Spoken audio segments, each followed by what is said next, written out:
Secrets. Oh, many secrets. T, you do have that sticker. It got there eventually, after making it through the apparently the worst winter the post office has ever seen. Let's see.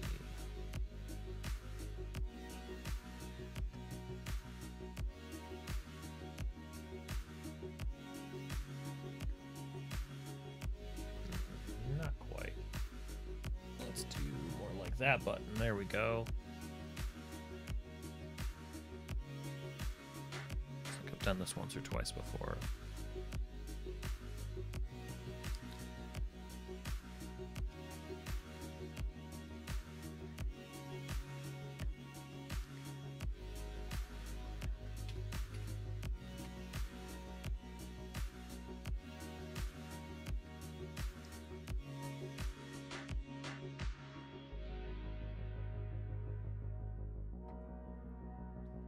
Okay, back at it here. Let me pull up the right notes. I know it's, you don't notice that kind of stuff ever, but this camera, the one that gives me the horizontal view, is attached to the same surface, these are all just cheap IKEA tables, the same one that has my mic arm. And so if I don't think ahead to position my mic so that I can speak before I switch the camera, the table just goes nuts. But you don't notice it, so I'll grab my coffee. So even with the table shaking, it's not nearly as dramatic because the camera here is up on the ceiling anyway. Someday I'll do a breakdown of how all this stuff is. But really what I need to do, I guess, is attach my mic arm to something else. Or I need to find like a bracket that I can fix on the wall to then stick this thing onto. I'll add that to the list. Where am I in my notes? Ran a one-shot last night that went really well, so I'm gonna channel that energy into writing this one-shot. We are episode 49. Thanks, it was fun. It was definitely a it's funny when things work, even when they feel sort of thrown together, which it definitely felt a bit thrown together because that's just the time that I had to work on it. But and I want to get that.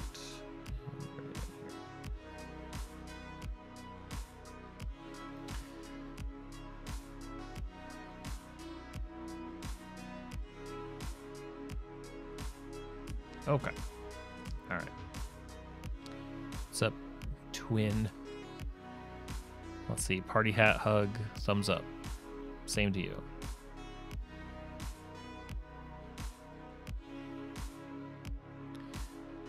All right. A one-shot and drop-in adventure for low-level play. This adventure... Hey, what's up, Yak? Alright, so this adventure is designed for a group of players from levels 1 to 3, either as a standalone one-shot or as an early adventure dropped in to a larger campaign. During this adventure, your players will attempt to track down a missing family of creature researchers, fight off a cottage full of curious monsters and return them to their cages, piece together the events that led to each member of the family disappearing, find a hidden cellar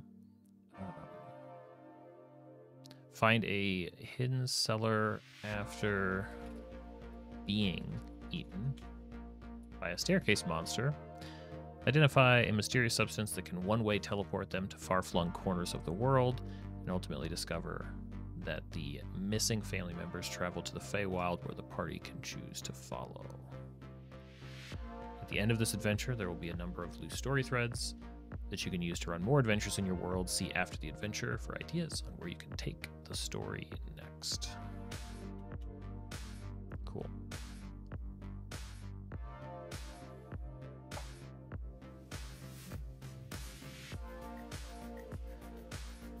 I don't know that this is currently aligned. Let me update this to about the adventure, running the adventure after the adventure. That's all good. Stat blocks, item descriptions, handouts, created characters. Okay.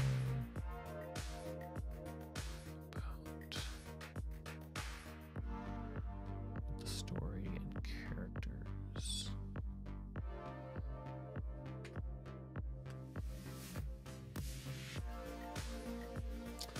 I guess it'd be the story and NPCs? Yeah. Yeah, Sony saw that. I haven't watched one of their videos in a while. I should. Yeah, a little bit. Story and NPCs, which has the story synopsis of the characters. I think I dropped the cottage. I think Curious Creatures gets its own section. And then we have preparing the adventure.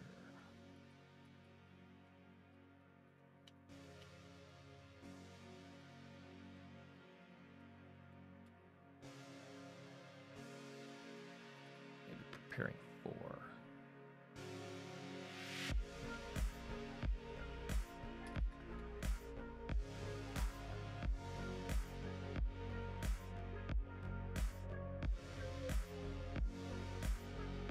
Nice. I'm not familiar with it, but that sounds like it could be a good thing. So,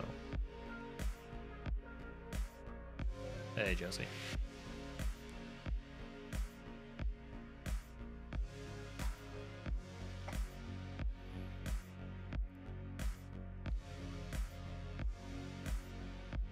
So the thought that I just had is for this thing. I think I have another. Okay, let me get another window open because I'm going to be, I think, going back and forth between a couple of sections. So we've got all of our creatures in here.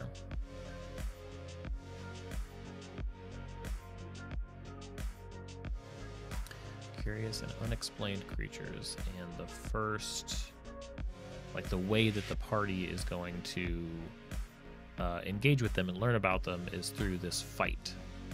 So we want to try and combine combat. Okay, so I don't know. The meta is unhelpful.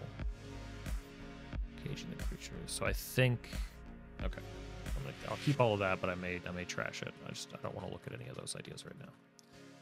So when I think about this fight, the goal being that we kind of the one shot introduction sort of carries us to this point. It justifies what's about to happen, and then we basically kick things off. And the combat is designed both to be an exciting way to start. Hopefully there's some interesting things that the players want to use their characters to do, but also it's going to be a bit of a chaotic encounter. There's going to be a lot of things depending on, okay, so what effects are Firing depend on which monsters you select in the earlier prep phase. Because there's basically like, I think 6 different creatures that could be out. And each one kind of brings with it its own kind of condition change. I do think that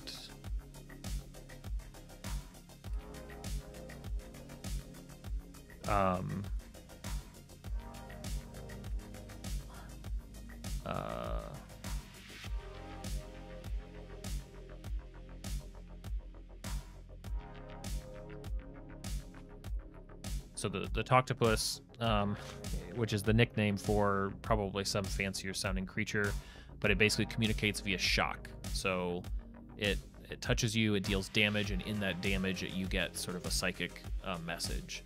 And I think that the first thing that actually happens while the party's acclimating to the room is that one of the players gets something, because again, okay, so I should stip. I think I was trying to say this before in my earlier notes, but I'm going to do it this way. Target. You like Toctopus? Good.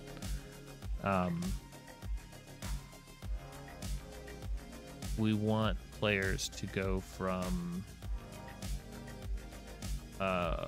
defensive, reactionary to curious, learning to protective and I don't need 2 words, like protective and maybe caretaking. Now, that's the goal. Now we shouldn't trust that we can do that, right?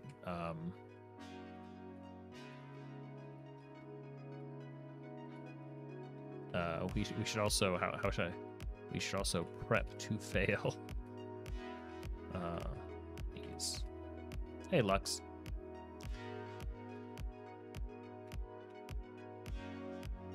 And then each creature can either be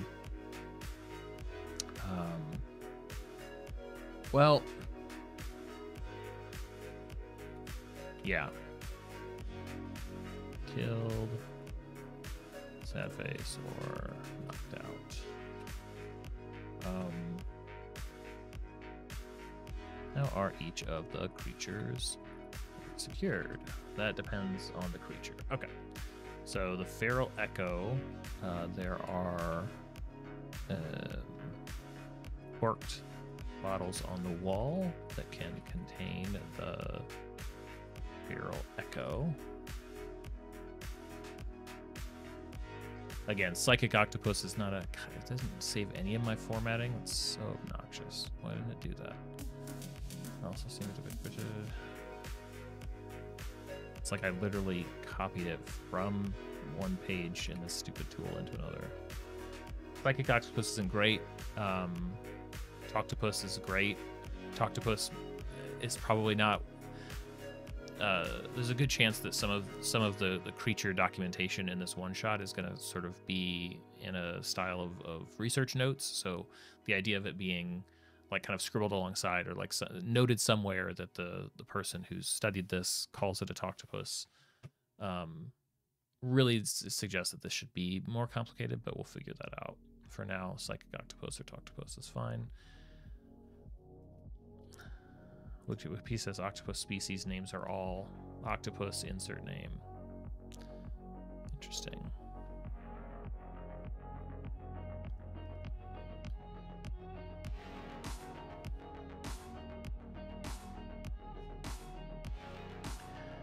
What also it could also be named based on like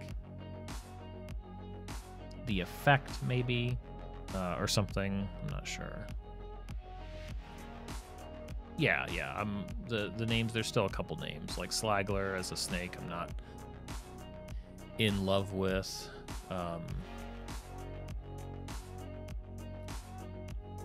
but this formatting drive me nuts. Don't know why why it did that in some cases. Yeah, like here too. Ratata. Hey, Matisse, how's it going? Slagler might have been your name. That one might be your fault.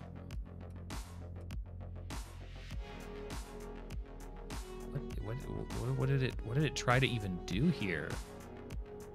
Oh.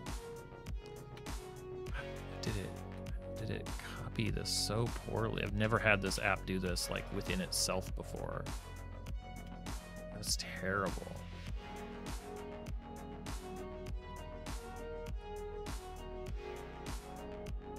It's true. It's too fun. Ugh. Sorry, I'm disgusted by this app eating itself. Is it too loud? Or just it's aggressive for writing?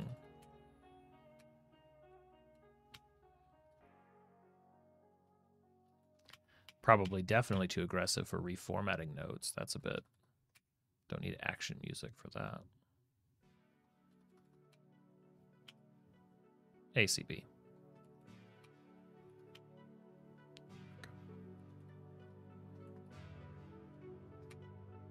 Good to have a couple hallows in the chat. Ugh, is that enough? Okay, good, no more. Ah, okay, at least I didn't use any lists here. It's just paragraph formatting.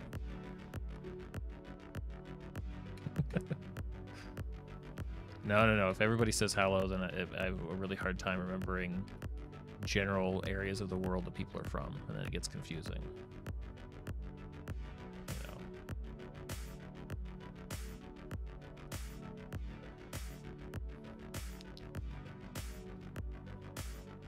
know. Right on point.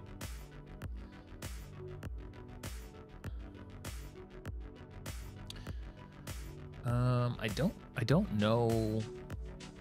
I feel like an octopus would be really difficult to contain somewhere.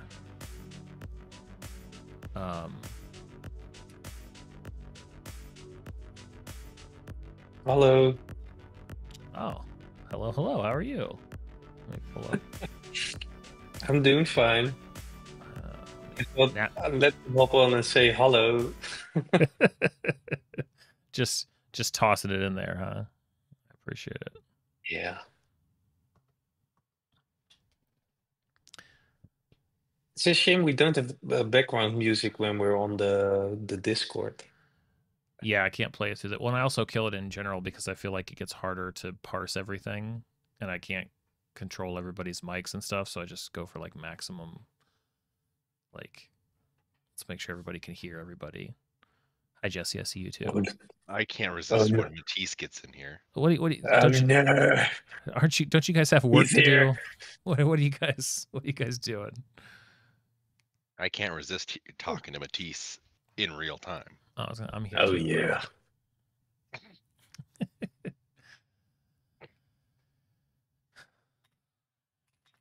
My voice is again so loud on the stream at the moment. Oh, it's too loud. It's one thing to sort of have a level for Discord, and then it's another because like everybody's different. Everybody's levels in Discord are different, so then I've got to also manage that, but I try. Oh no, TMP should join us as well. Mm-hmm. Where is she? Let's get the crew together. Yeah, you guys have a game now, right? You guys are all playing so many games from what I hear. Yeah. Well, play by post is its own thing. Mm-hmm. Matisse is making me learn how to do Tupperware and other things. Can't just type out messages anymore.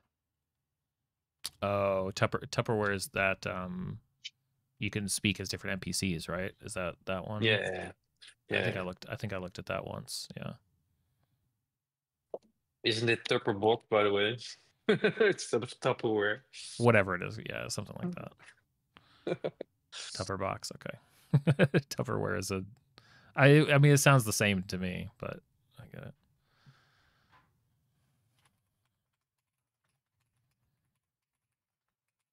Tease, you had a real life game happen? Yeah. I just got home. So luckily for me, I got some Raven Queen Divine Intervention, because if we didn't get it from the DM, then it would have been a bad ending. Oh boy. So yeah,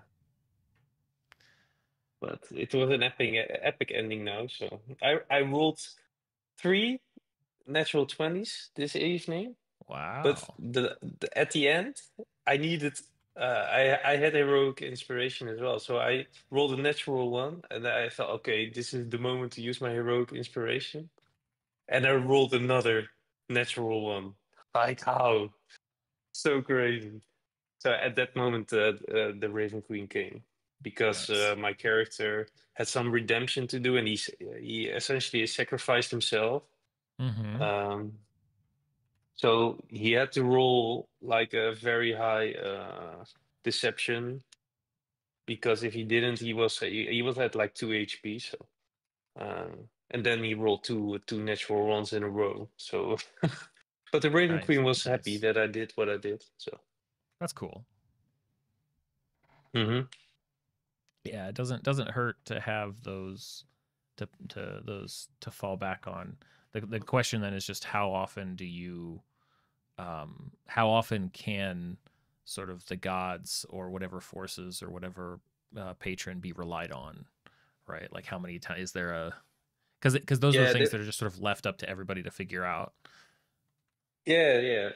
And I'm a player in this one, so So the answer is as it much was as really up possible. to. Well, As much as you can. no, not really, not really. But she also took away some of my powers, so it Okay. was all in A good all, it was just trade-off. an Yeah. yeah, it was an epic ending, because it was also the last session for this adventure. So it was a great ending, That's great. goosebumps moments. Oh, Yeah. nice. Nice. Yeah, last night I threw together a side shot for my Tuesday group, which is a first. I haven't done that. I haven't done one of those for a while. So they were playing. They're at like 15th, 16th level Hmm. in the natural game, but they we switch gears for them playing third level. So the context is that they are they've sailed to in the main game in the main storyline.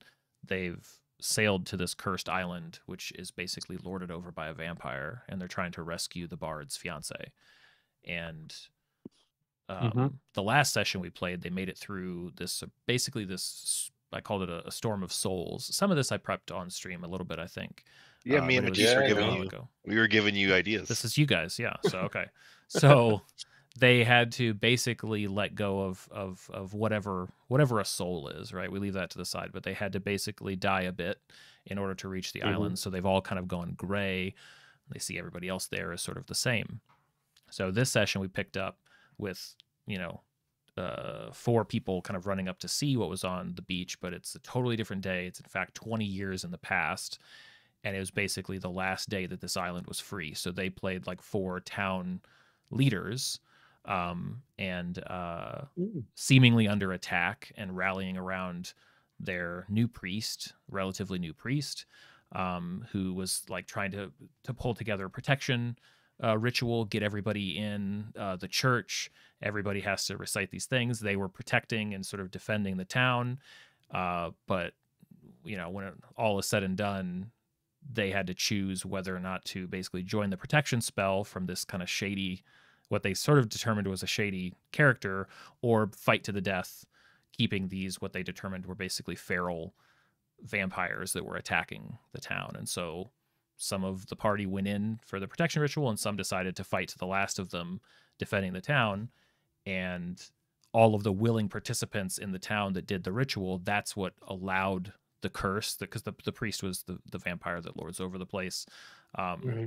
That's what allowed the curse to basically take over the place. And then he came out, because this is a fairly high level vampire, and beguiled the 3 remaining. He said, "You guys are tough. I can use you." And so the people who chose to fight to the death were all turned.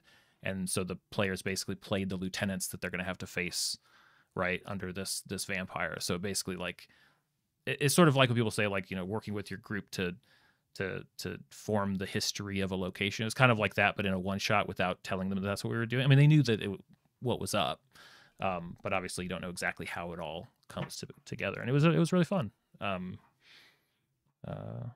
done in enough time, and shoot, I've put a lot more effort into this one shot than that one. But ooh, T's here. Sorry, T. I was talking. Hi. No, it's good. You were talking. I was talking. It happens. He's always talking, right? That's why he's Why here. we're here. Fair enough. It actually worked. I asked Matisse if we can level up, and he said, "Yeah, we can level up." That never works. Oh, Whoa. No, he cannot. that's level all. up That's here. all anybody. What you need to do. What doesn't happen enough in games. I think there's not enough level downs. That's what we need. We need to mix it up. That right, they got yeah. rid of that. They left that behind editions ago. That'd be a fun surprise, wouldn't it?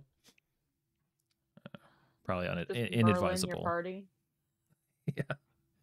Yeah, he levels up now, and in a month he's back to level 1. Mm-hmm.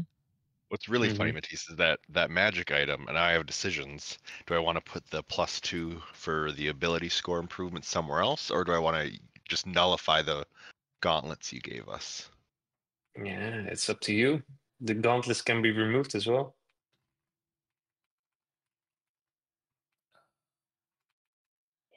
So we're level 10, right? No, you're not level 10.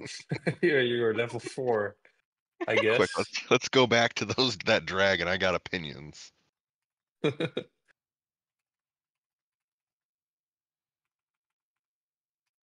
Oh, you already leveled up. That was fast. I'm working on it right now. Eee. And I'm going to be playing my first ever full caster. Oh, what kind? Wizard. Order of Scribes. Fun. Nice. The most wizardy wizard. The most wizardy wizard. Hey, don't. I get to be blessed. My advice playing your first wizard is don't let anybody convince or bully you into going the route of Fireball. Everybody thinks that a wizard has to have Fireball to be useful. This is like an ongoing joke with the wizard that I play because he refuses to learn it. He won't learn it. He's got all these other spells. He's a big fan of what's the one. It's like, and all the other spells are so less effective. So you're sort of like, you are kind of hamstringing yourself to do it, but I think it's fun. What's the name of the spell? I should know because he uses it constantly. Where you can just like use a little object and fire it. Catapult. Like catapult. Animate object of catapult. My wizard loves catapult, which is it's so high risk, high reward. It's amazing. I don't see Fireball on the spell list. Oh, perfect. No temptation. You're not third. It's a third fifth level choice. Oh, fifth. It's level? a third level spell at 5th level. You got to be 5th level. Okay. Yeah.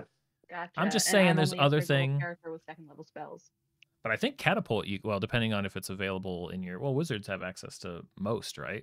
Like they're not. Yeah, catapult. Catapult's is peak wizard. Catapult's I had a great. wizard that would that was like when it first came out, and he would just pick up like if you're in a ruin and you found some bones, he'd just pick up little knuckle bones. Well, it's amazing because it's got such range and it's so good when it hits, but it's so nothing. It's so nothing when it doesn't. You should have access to it, T. It really does. It feels like shoot. It's like shooting an arrow that does way more damage than it should. Like that's basically the effect. But it's just so funny because Fireball is great even if it's bad. So it's such a. I find Fireball to not be as good as people make it out to be. Oh, unless you're an evocation wizard, sure, because then you can shape the spell around it. Otherwise, there's usually always something better, and every you're time be cooking everybody. Yeah. Oh my gosh, Catapult does 3d8 bludgeoning. I know, it's great, and it's just a dex save. Wow, and that the tough part is until your spell save gets higher, it's high. It's not too hard to. My spell save is currently 15.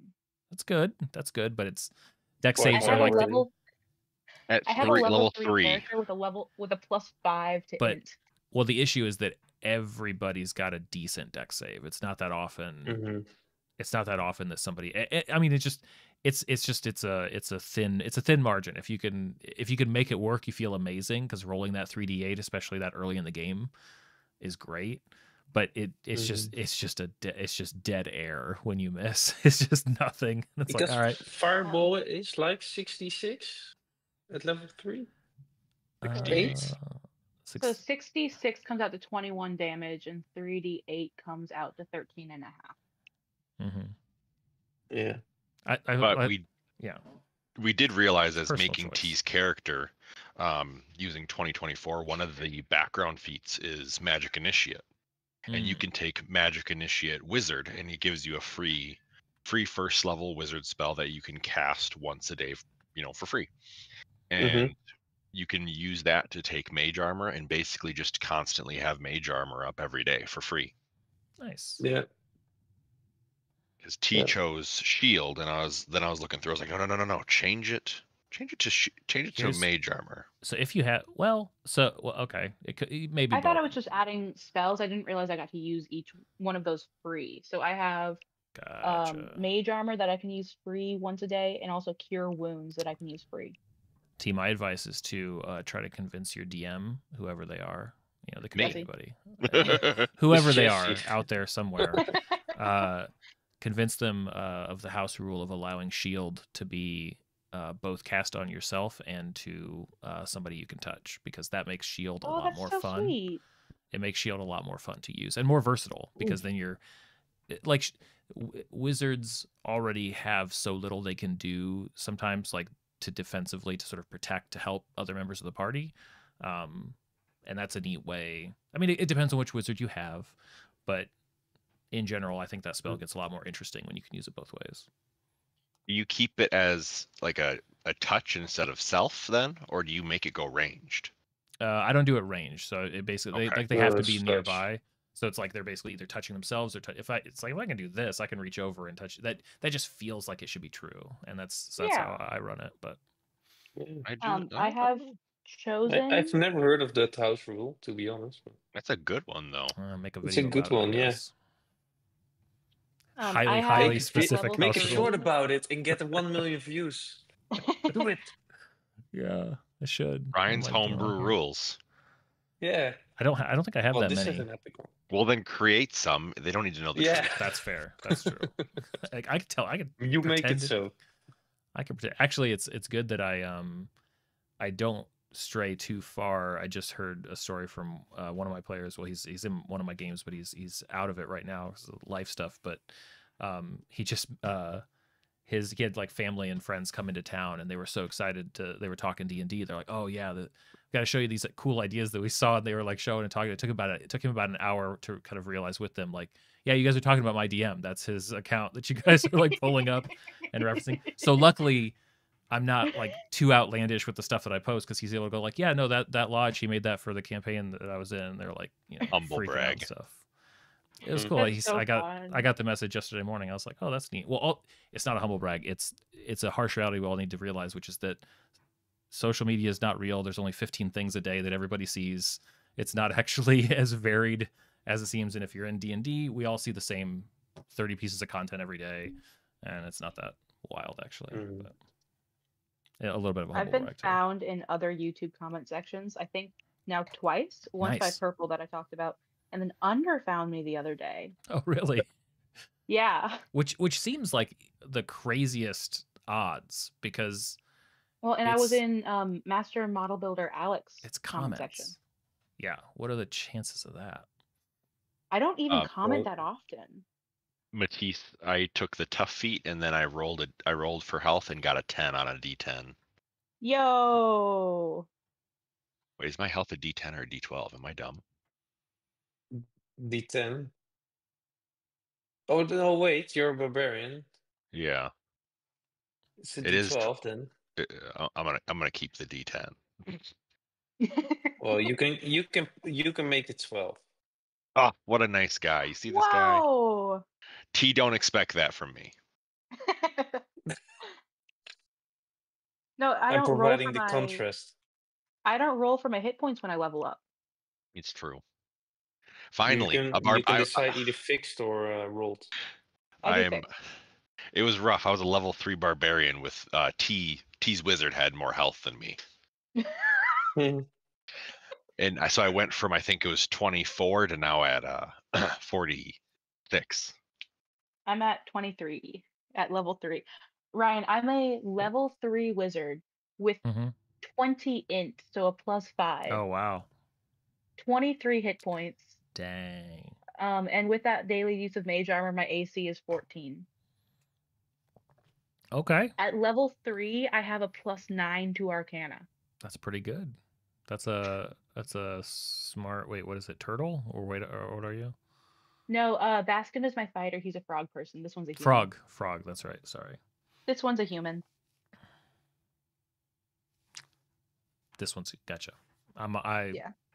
I'll remember half. You of that. rolled for stats, didn't you? I roll for You my did. stats. I never use standard array. But I have the rule that you have to have 2 14s or above. And I had Mr. 18, Colville. 17, 13, 12, 12, 11. All right, let's go kill this dragon. No. Sounds exciting. Leave the dragon alone. I can tank. I got as much health as the dragon now. I can 1v1 him. The dragon has 40 hit points. Yes. The dragon wormlings have, unless Matisse changes it in the back end, about 55 HP. Yes, more. See, Matisse giveth, and Matisse taketh awayeth. It has Yes. 210 hit points. Yeah. So, Ryan, what are you actually doing on stream at the moment? I am working on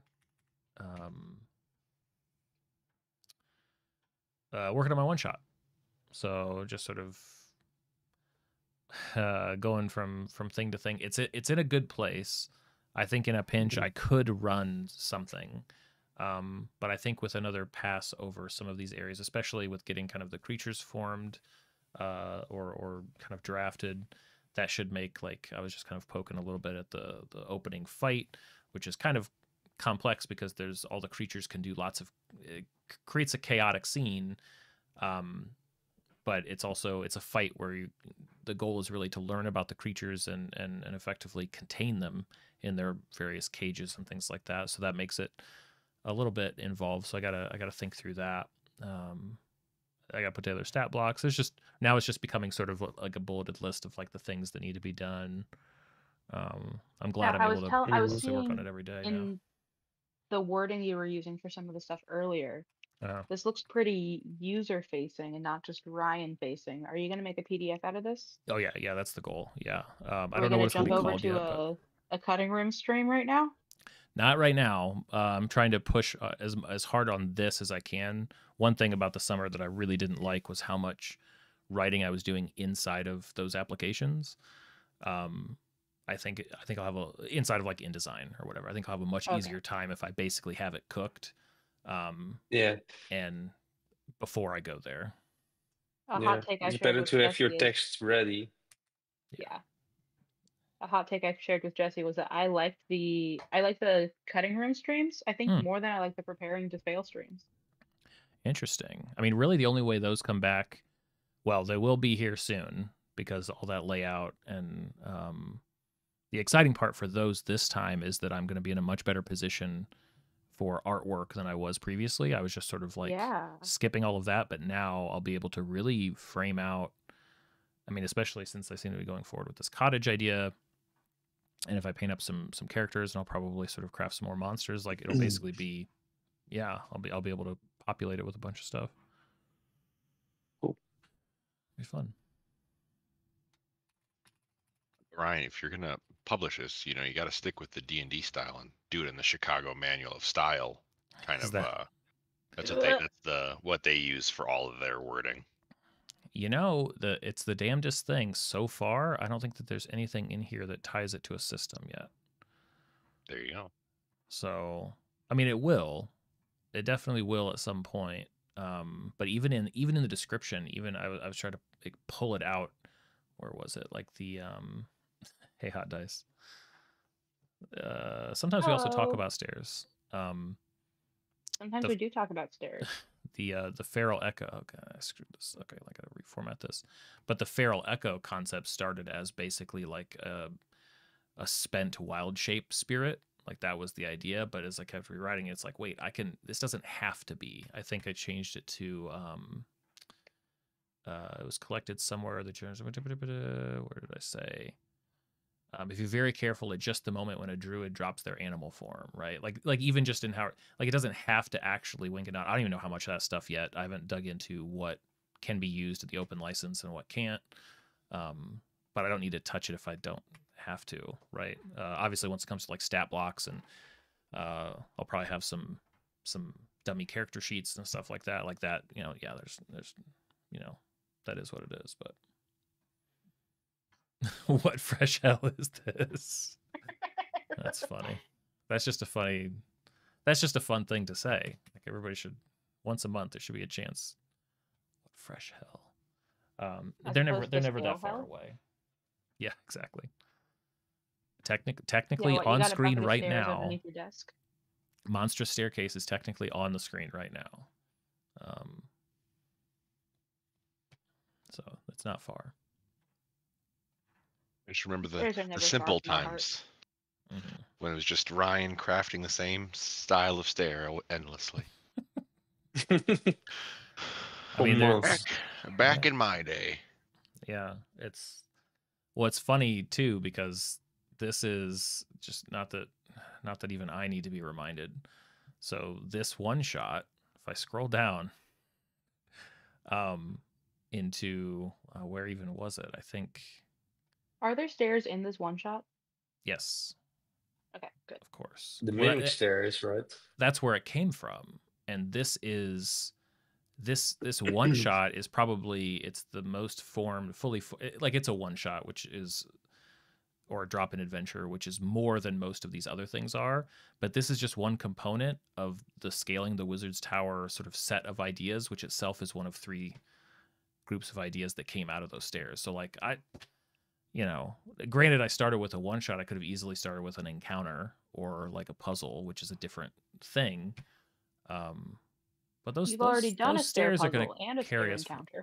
Well, I know. I just haven't written them and play tested them and published them, which I thought, so like, the witch let's is the go encounter, with the thing. And then what, like the arcane runes or the puzzle? Oh, I mean, let's see here. So there's 3 different. There's the Wizard's Tower, the Dungeon of Trials, and the Witches stuff. So within the Witches grouping, there are 2. I have ideas for basically 2 different encounters, and they're not really puzzly. They're more just like flavored by the hex stairs. That's just sort of a factor. The Dungeon of Trials is 1 puzzle and then some like levels of a dungeon, but the puzzle can be extracted out of the dungeon. And this one, with all the wizard stuff, is a few puzzles. So most of the puzzles are in the Wizard Arcane Tower. Like that's the one that allows the most flexibility. Yeah. But not in this one. Ironically, this one just really uses the mimic stairs, which can itself also be extracted out into an encounter potentially. That might be, of course, fun to do, because really this, like, it's, I mean, the stairs are just a jumping off point, I guess, for at least in a one shot. It's like one gimmick is neat, but honestly, this idea is now a lot more about all of these creatures and about these characters and sort of uncovering a mystery. Yeah. Anyway, sorry. You said the stairs are a jumping off point, and I said, please don't jump off the stairs. It's again, not advisable to do.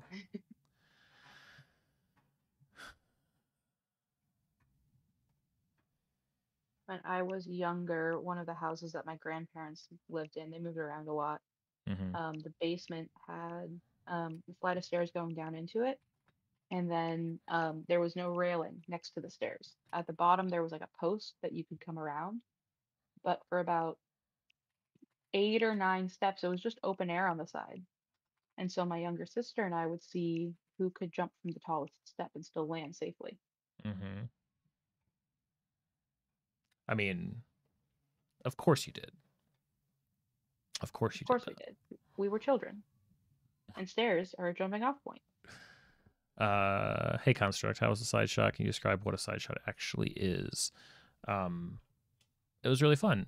So I don't know if it's like a common term. It's just what I call them in my campaigns, which is a one shot that is designed to tell the history, a historical story, either in recent past or far flung past, based on the assumption that like all the world builders may disagree with me, but lore is boring, history isn't fun.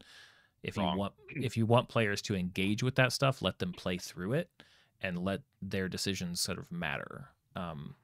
So yeah, kind of on a whim, I just kind of had an idea and ran with it and took the island that the players arrived at, and rather than me, like I'm like, okay, so I guess this next session they'll meet the people there and they'll kind of info dump like how this place came to be. I'm like, well, what if we just played that day out? What if we just went to the day that everything kind of went bad on this cursed island, and let them play important characters, and based on what they decide to do and where they decide at the end of this one-shot story, some of them end up, cursed townsfolk. Some of them end up now like they're lieutenants of a vampire that's running the whole place. And that's actually going to be like, I don't have to tell them the story of how this place got cursed. Now, as we jump forward and we start back with the main game the next time we play, I'll probably narrate that they just finished getting told a story at dinner from these like poor trapped people that are living in this town. But that's the context for what we just did in the past session. It reminds me a lot of the idea of a D&D campaign as a TV show, with arcs being seasons and sessions being episodes. And this is like, yeah. So the characters just got to a new location. Okay, next episode actually jumps back in time. Yeah. Well, it's a good way to sort very of get TV show. It is a very TV show thing. Like, yeah. And ironically, sometimes people will get upset about those types of sort of like, they're not exactly like a bottle episode, but those sort of standalone storytelling, like background episodes. I always think they're fascinating, because it's like, well, guys, what's the alternative here? Do you want somebody to like narrate all of these complex happenings? Because if they just summarize it quickly, then you'll be like, oh, I wish I knew what really happened. It's like, we can show what happened. We could just go there. We could and see it. But I don't know. Yeah, I think it's honestly, I think it's a thing that more people would run in their games. I guess here's maybe in the future, another project. I think it's something that more people would run in their games if it was easier to do. Like, imagine a set of one shots that were like, okay, here's one that's like the king is overtaken in a coup, or here's one where like just different kind of historical-ish type things that like allow you to sort of step back and see something play out. Like you still need things to matter. You don't want it to be. It's kind of like the campfire it's like sessions idea. A Rogue One session. Kind of, yeah. Yeah. It's almost more fun if you know certain things are going to go out a certain way, but other things are how it happens is a question. Yes. I mean, that's the draw of 10 Candles. Sure. A lot of my understanding of how I pace stories, not that I really run enough to have an opinion that one might say matters, but I think my opinion still matters anyway. Of course your opinion matters. Is my experience with running Avatar Legends. Because after like just experience with the show Avatar The Last Airbender, all of the stuff in the book for that game is like, yeah, in a session has about the same amount of plot as like a 20-minute episode of the show. And you take that and you go, oh, yeah, this really does feel like a TV show. Instead of a session, it's like an episode. Instead of a campaign, it's like a season. It's great. It changes the way you look at stuff. It really does. It gives a bunch of interesting context. Like there's a I know not everybody has ever watched Lost or has like even fond memories of it, but late in that show, one of the story, like late in the show, so late that they only had like a handful of episodes before the show was done forever. And one of the episodes is like, we're going to go way back in the island's history. And we're going to show you this completely seemingly detached story about people in the past. And there were some people that absolutely hated it. Hated that episode. It was like, because it was in the run up to the end of the show, and all of a sudden they had this one, and the ratings tanked or whatever. And it's just like, oh, come on, you children. Like, do you not get what they're trying to do here? Like, there's a reason that That's they want to. Impatience. Yeah, a little bit, but still a great show. Goes through a streak of not bringing up Lost in the stream. Update your stats, add a tally mark to the thing. It's not a streak I try to maintain. We all start our day the same way. We wake up and we try to make as many references to Lost as possible. I mean, you can't not think about it. I cannot think about it. Leave me alone. How do you? I'm just a simple Dutchman. I was gonna say, what was it called? I don't know how to pronounce this. I just looked it up. Is it Quitched? How do you say it? What's Lost in Dutch?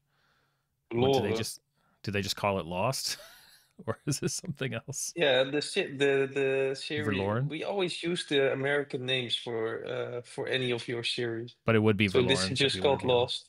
Oh, it's just called Lost. Okay. That's a lot better. I don't know why they gave me this like impossible to pronounce. I mean, impossible to me. You know I don't know how to put a K and a W together. Can you? What's that sound? K and a W together? Like what? Well, the first word it gave me for translating lost is KWIJT. Quite? KW. Quite. Is it quite? Okay. So I just have to ignore one of those letters entirely, and then it makes sense. You're right. Yeah. It's so hard. It's so hard to know. But in my mind, I'm trying to guess like which letters do I ignore when I say this? Well, the J would make a yes sound. Yeah, that makes sense. Verloren, I can get. Verloren feel like that. That feels almost German to me. Such a great accent. It is German. Well, here it says. Kom op, jongens. Dutch word. Wees niet verloren. Sorry. No, well, I don't know if I would go that hard construct. It's mostly just some words are hard to say, and I've never seen most of these words, so it's fun. But also maybe yes. Yeah. It's mostly my bigoted lack of awareness about things that aren't words I know, which is a lot of words. But all I can do is there are too many words you don't know. There's so many words. I'm trying to remedy that all the time. Don't worry about it. No, I think about it almost as much as I think about Lost or Verloren. I've reached this point with me learning new things that every single time I Google something and Wikipedia comes up as one of the results, there's a little tag under the title Wikipedia that says, "You visit often." Oh, yeah. Like, yes, I'm educating myself. Well, is Wikipedia the best way to educate yourself? It's a really good way to quickly get a gist of what's going on. If you're going into a deep dive research hole, no. But if you want like surface level and the level right below that, it's pretty good. Mm-hmm. I'm still trying to I'm not yet fully in the habit of adding -AI to every Google search I do. Every time I don't, I'm like, ugh, gotta go up and add it. See a construct. Bye. Oh no. Our boy is leaving. That's all right. People leave, people come back, you know. Yeah. But the one shot remains. Errors are eternal. So when you guys, I'm curious. Yeah, I used our chat thread so I can send the recipe to my phone. Adorable. I'm curious if by the way, the Tim Berners-Lee, all the creators of the internet, like I have to imagine it's such a headache that's still like that's how we use things, you know. It's like, how do I get this to myself? Okay, like I'll get that all the time from Ashley. She'll be like, ignore this, and then she's just texting me a bunch of stuff because that's the simplest way actually to get information from one device to another. I have a thread on my Discord. Silly. Or Discord, yeah. I have a channel on my Discord that's just called Copy Paste. And it's just for me moving stuff from my phone to my computer.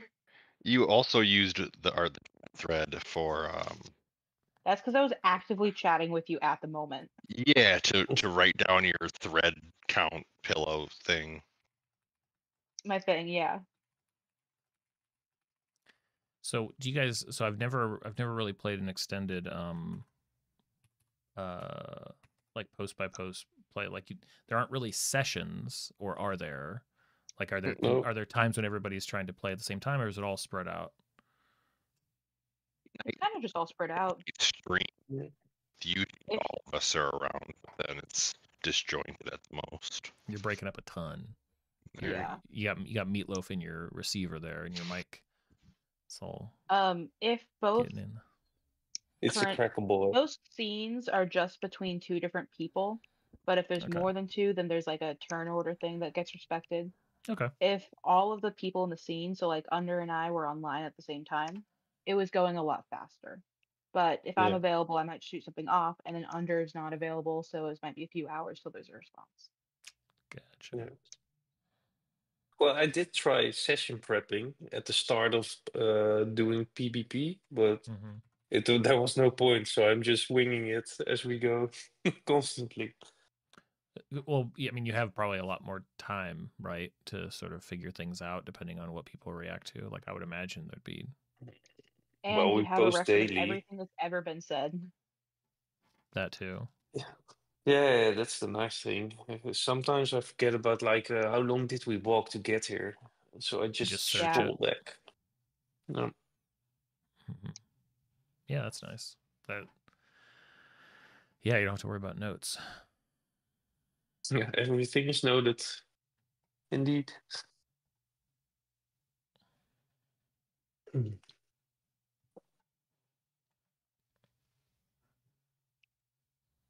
But don't you have school today, T? We had a snow day. We had a really big storm come through. And our district was the only one in the like 20-mile radius of here, maybe more, to not call off last night. So I got a phone call at 5 a.m. this morning telling me I wasn't going to work, even though I already knew that to be the case.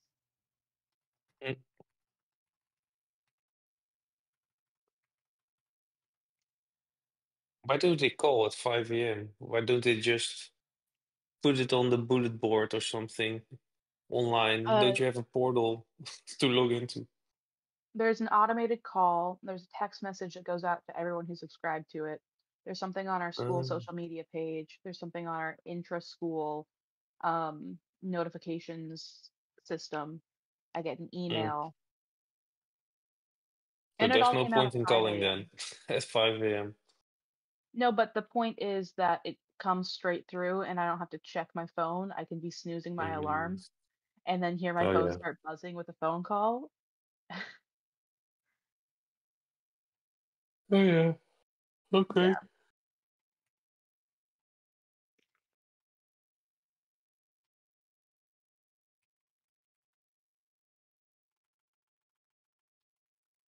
Feisty Creatures, Part 1.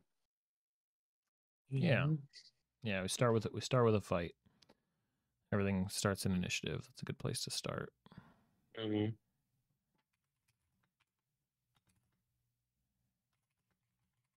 But where? Well, the thing, I think part of what I was what I've been thinking about, I started I think here, like this. I wrote this not today, but I wrote it recently. I was reading. I was like, oh, I kind of like this. Like this is probably what I would say. And maybe I'll leave this, maybe not. But I don't really like this as a rule. Like text that gets read, maybe I'd be okay with it initially or something, but really like I want to write this a different way, because even for me, like I think I do a better job speaking when I just have the ideas, and I feel like it's a bad tendency of like, okay, read this, but nobody wants to be read to, and I don't want to encourage that. So I'm rethinking some of how this is written so that it doesn't get translated directly to the table. Like I wouldn't like that. So you start with them already being in the cellar then? Yes. So the idea is that we're sort of doing it's sort of taking 2 steps back, take 2 steps forward, kind of, or 1 step back to go 2 forward. So they start. The idea is that they are in the scene already because we want to take away the chance that they could like, oh, let's go investigate this part of town. Let's go do this. Or it's like, nope, nope, nope. You're already in the house. Yeah, in media res. But the tricky thing is there is a little bit of background to give, but we don't want to start with the boring part necessarily. So we start with them stepping into darkness and the door kind of slides shut. Maybe even they can see some movement in the darkness and their thoughts drift back to the bounty that they just took. And then we step back into probably a character or at least a bit of download information. We're giving them handouts, like it's still an active thing.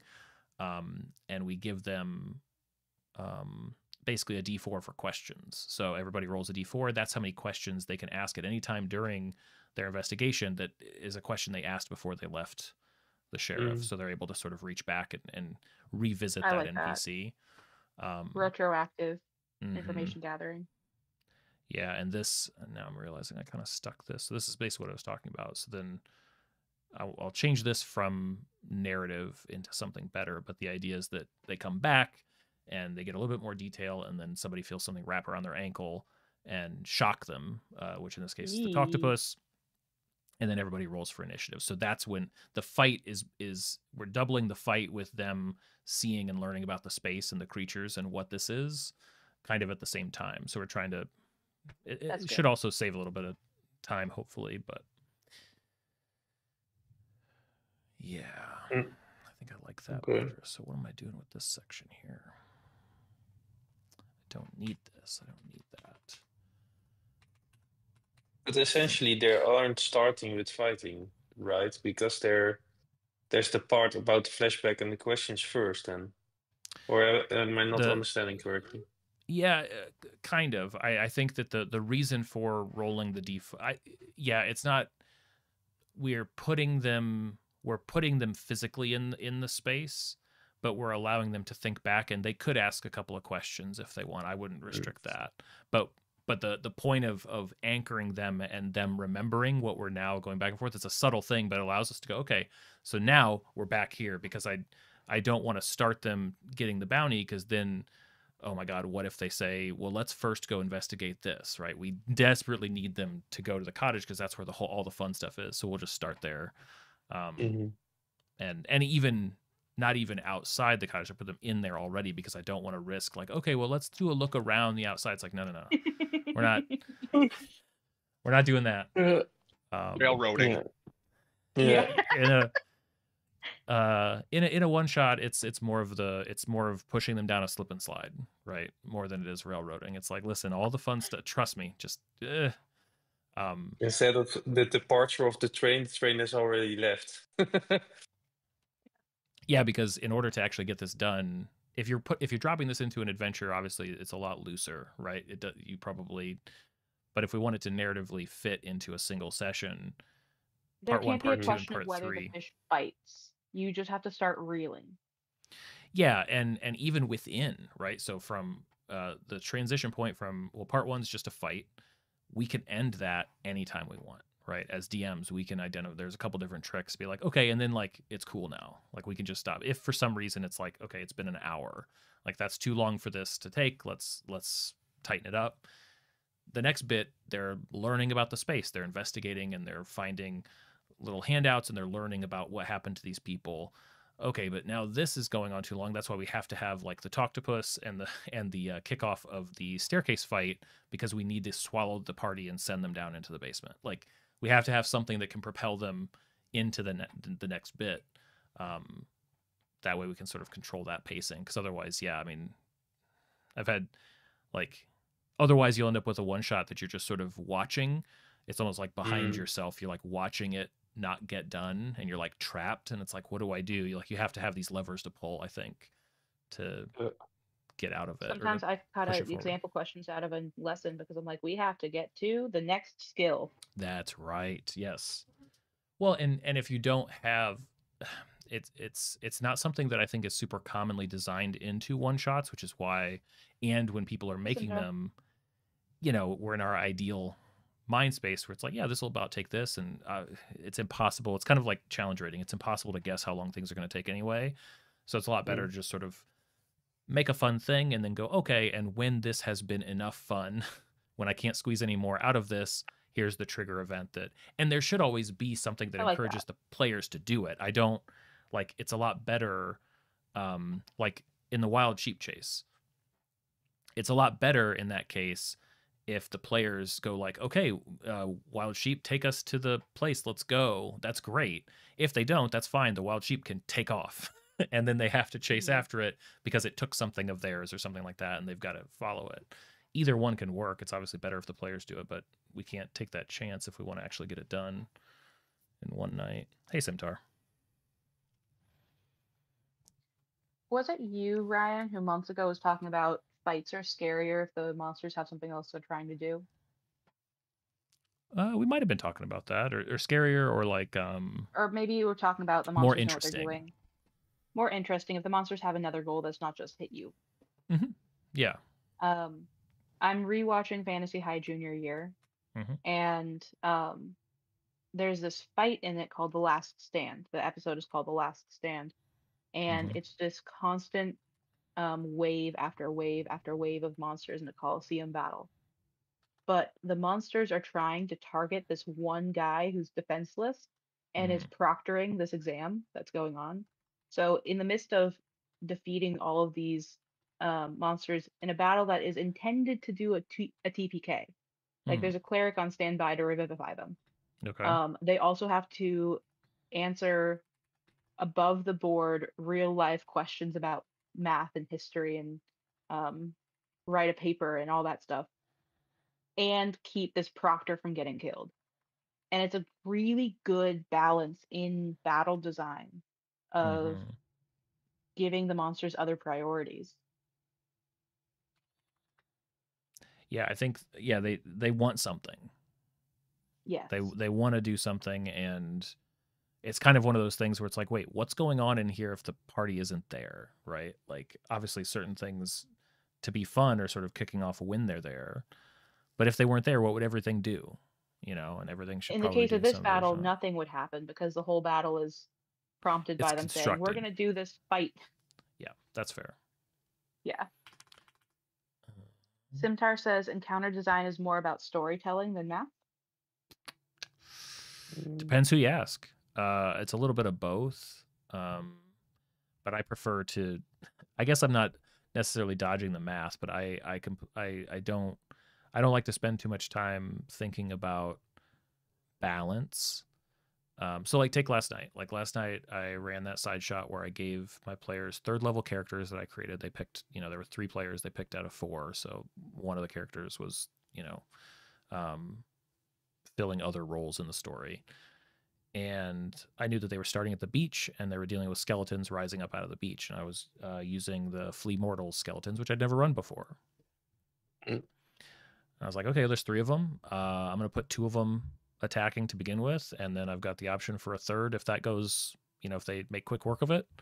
Obviously, I didn't have any issue with them making quick work of it. That's fun too, because they were playing different roles and it's 3rd level, and they're like, oh, I just learned my spells. Like, it's just kind of a fun way to kick things off. Again, starting a one-shot kind of experience in a fight. But I didn't even really care to try to guess. It's like I'll throw another one in at the top of initiative. I think it needs to be there. I feel like that's a lot easier way to kind of balance it, because I have a sense for how difficult or how easy I want it to be. And I'm not going to sit there and go like, well, I wrote down 2, so I guess that's like, it's like, no, screw that. I'm just going to throw another one in, no big deal. Yeah. And they don't know the difference. They don't know that I didn't plan to have another one come in or come out of the sand at the next. It actually feels more realistic that everything's not there at the beginning. But I think just pick a spot to start and then just make sure you have a hand on that dial and make it easier and harder depending on where you want it to go. It reminds me of when I was working live production and our lights guy programmed a bunch of macros and cues for different parts of the show. But you can't rely on just having your macros ahead of time. You have to be able to live adjust and have sliders for colors and brightness and direction. Yeah. You're creating your macros by saying, I'm going to have these monsters, but you're giving yourself sliders and knobs and dials when you say, I can tweak it here and there. Well, and it's like, I think Colville said this the best, which is like, wait a minute, how is it more how is it more legitimate when we're guessing before the game than when we're in the game and we have more knowledge and we can guess more perfectly now? Like, it's the same. It's our minds making the judgment calls about, like, I want them to fight a Tarrasque or I want them to fight a goblin. So, obviously it's like that. Yeah, it's just one of those things where I think maybe it comes a little bit from like, I never played in the, what's it called, like the D&D's like adventure club or whatever. You guys know what I'm talking about? Or like the competition space for D&D, like if you're playing at conventions, like there is more of a point-based way to play the game where, like, and maybe this was more in older editions, I'd never played them, but it feels like there was a way to play the game where it's like, okay, your character can only have this many points of things and you can only fight creatures of this CR, and like, you've got to work within. It feels like a totally different way to play it, kind of with like counting. Do you guys count experience points in your play-by-post? Never. Because it's not always fun, milestone. Because it's not fun. I tried once. I tried with a I ran a 2-person game. I wanted to try running like an urban, like a city-based game, and there were only 2 players. And I was like, guys, let's just try. I don't want to. I like milestone as a style. It fits with the way that I run, but I don't want to never try, experience points. Let's do that. And we dropped it after a while. I hated it. It's terrible. It's like such an annoying accounting work to do on top of everything else, where I'm like, wait, so the book says this is how many? So wait, so if I throw that in the fight and they win, they get how many levels? Like, it was just stuff like that where it's like, no. Hey, Noel. What's up, Noel? Oh, we're Noel's Drive podcast. I hope it sounds okay in the car. Simtar says Mystic Arts made a great video about levers and dials. You have a lot of tools to adjust and counter the experience you want to create. It's a great video. Nice. Also, on top of that, which is a little bit more controversial, but you don't have to give enemies static hit points either. You can adjust those on the fly as well. Yeah. Yeah, I find it so strange that if you have like 5 of the same enemies, like you have 5 bandits, that they all have like 20 HP. Yeah. It just doesn't seem right. Because yeah, in the real life world, nobody has exact the same amount of vitality. Sometimes the vampire's having a bad day. It's 1 HP. Well, it's more like, yeah. Essentially, if you have a vampire that is die to the sun. Essentially, if you have a vampire that is more or less bulky, yeah, he'd have different stats, right? So yeah, he was coming out to the fight and he stubbed his toe on the way, and he's like, and then now he's at a severe disadvantage. Well, maybe one of his bite fangs broke and he's less effective in biting. Who knows? Stub your toe and your movement is halved. Worst week. No, there's nothing wrong with XP if it works for you. I'm totally cool with it. I can't. I think I could probably play in a game that uses XP, like for like my character and stuff. I haven't found a way, and I'm sure there is a way, but I haven't found a way as a DM that it would how I would have to do it. Almost be like milestone leveling by like in more words or something, where I would have to estimate my own XP values that I think would amount to eventually like the arc that I would have done the milestone anyway. And it's like, wait, what am I doing this for? Right. Yeah. There's probably a way that I could frame it that it would be more satisfying, but I think I would have to change how leveling works. I think I would have to change what that even means, where instead of like you leveled up, now you get all this stuff, like it would have to be, oh, you crossed this XP level. Here's an additional, here's your feat. Or we'd have to take what levels give you and expand it into like, here are the 5 things that you're going to get when you level up. So you're not going to get them every like 100 XP points or something instead. Like it'd have to be something different enough, I think, to justify the extra work. Like that would be neat to get more stuff more often. Now we actually want to keep track, but I don't know. I like milestone because I like tying everything to an arc. Where hits the emotional beat in the game is where I want that to be rewarded mechanically. Sure. Yeah. Sounds more logical to me as well. And it's also nice just to give someone a level up if they ask it, right? It's very nice. Not to I worry, the didn't think the meatloaf Dungeon has Masters been was made. supposed to be nice. Love to It hear will it. only result in more difficult encounters for our small halfling boy. I got I don't double the care. health now. I'm a tanky. Yeah. But now there's 2 dragons. I'll take them both. One is an adult dragon. It'll be fine. Her mommy is now there. No. See, that would work on me. Yep. No giving free levels. Well, it wasn't a free level, to be honest, because they did a big fight, and I just didn't level them up yet. I was waiting for them to go to the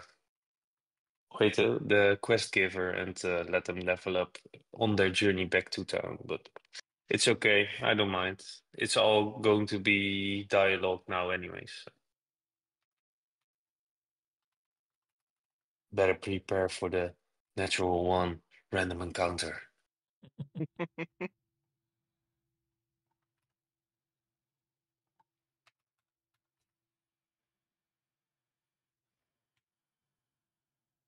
So while we're talking, Ryan is doing actual labor. Am I? I feel like Who I'm says just we're not also shoveling doing things actual around. labor? I'm I'm doing plenty prepping of for stuff my right now. D&D. Good. Oh, good job. I'm just waiting for my wife to come home. Is The end of your day, though. It's a little midnight there? Yeah. Mid. 11:40 p.m. at the Wait. moment. Nice. Is she out partying? What's she doing out? No, she has Girls' night? girls' night to the cinema, and it was how's the Okay. chick flick called? Jesse, Jones? don't you guys wish we had cinemas? We're stuck with these awful things called movie theaters. I wish we could just call ours cinemas. Like I know they are, but Call it a What's the cinema. You difference? have the we know power it's to do not. that. It's just What's the difference? they're just There the is difference no is difference. is you have to travel to see a cinema. I feel like we're stuck with movie theaters here. I don't feel like we're in America. You have to to travel to get anywhere. That's fair. Technically, Cinema just sounds cooler. We do anywhere have you are, some. you have to travel to get anywhere. That's how physics work. There are some theaters that will call themselves a cinema, but most of the time, most of the time it's See, not. yeah, I got one right by me. Something crossing cinema. Okay. DMX cinema. Can we? Okay. Here's I the think difference. we have to change this to a daily podcast, guys, because Noelle is very proud on us. You guys, I'm here every day, Aww. and you guys have permissions to join anytime you want. I've made it as easy Most as of I your possibly afternoon can. streams, I'm coming home from work too. I can't solve everybody's problems, T. I don't know. I got to solve the problem of me having to work every day before I can solve the problem of you guys having to work every day. No, I'm saying I just can't be on your afternoon podcast every day. It's a podcast now. It is. The AirPods are 4T. You just join while you're driving. Yeah, exactly. I know. Just mute yourself in class and then unmute when you've got a moment to agree or disagree. The 5 minutes in passing time. That's the easiest Oh thing. my gosh, that would be so bad. It would be terrible. Yeah. But, I mean, you do what you got to do, right? I have not checked my email today, and technically it's a day off work, but I feel like I should. But Nope. it's also almost 5 p.m. Yeah. Don't do it. Don't do Won't it. do it. T. I won't do it. If we have school off tomorrow, I will. But otherwise, I'll go in the morning and do it there.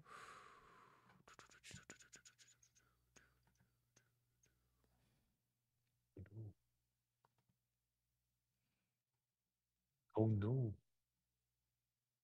Well, I gotta go, guys.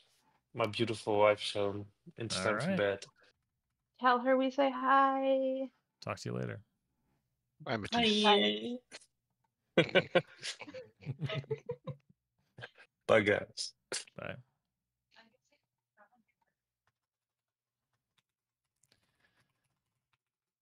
Oh, Noel's going to be here. Nice. So I think the difference is that when Matisse says cinema, guys, it sounds cool. If I say cinema, I think everybody that hears me will roll their eyes. That's the problem that we have. And that's the problem I have in America with this dumb language we have. It's like, hey guys, you want to go to the cinema? I'd be like, psh, jerk. It makes it sound pretentious. Yeah, exactly. Okay, but here's We just something need a to little change the pretentious I culture. do about theaters is if it's a movie theater, I spell it with an ER. And if it's a live performance theater, I spell it with an RE. Okay. That's, yep. We all have to have, it's just our little wars that we can win. You know, we do what we can.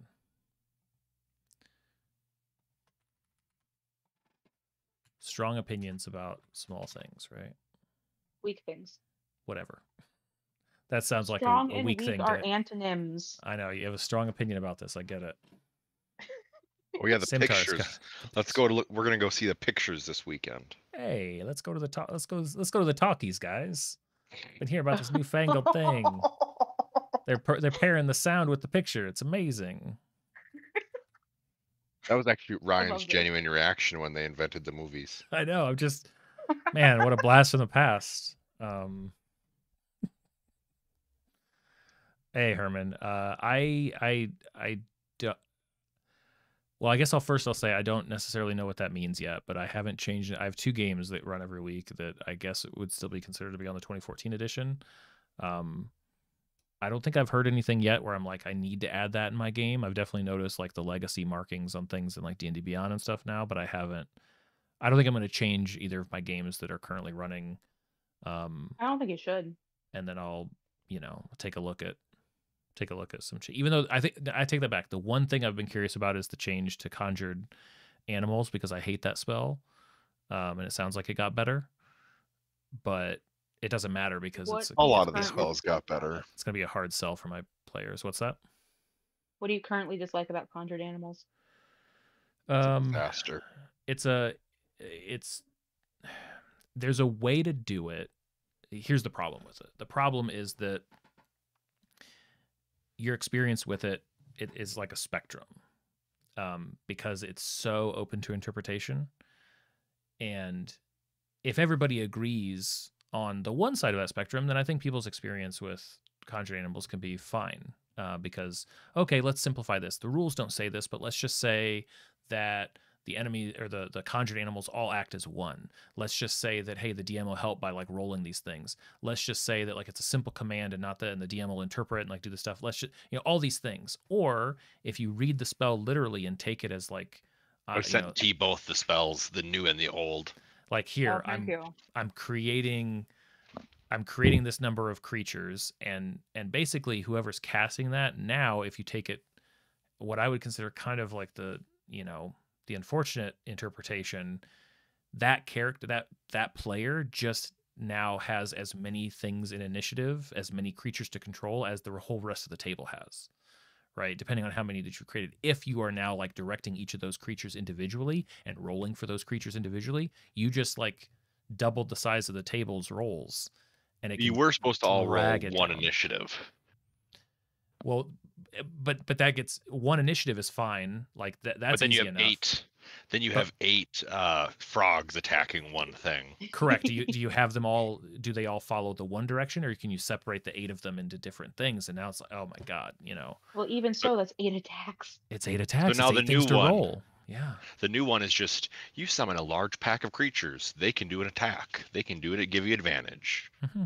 Which is better. And I think that then it leaves the rest to flavor, and it's just one of those. It's just like I said, you can come to an agreement at your table about a better way to do it, but you're effectively like homebrewing a better version of the spell, and then you have to remind everybody about that every time. And then all it takes is the player getting into a situation where it's actually going to be advantageous if we can have 6 creatures we can control specifically in initiative or whatever. It's like, it's just a pain.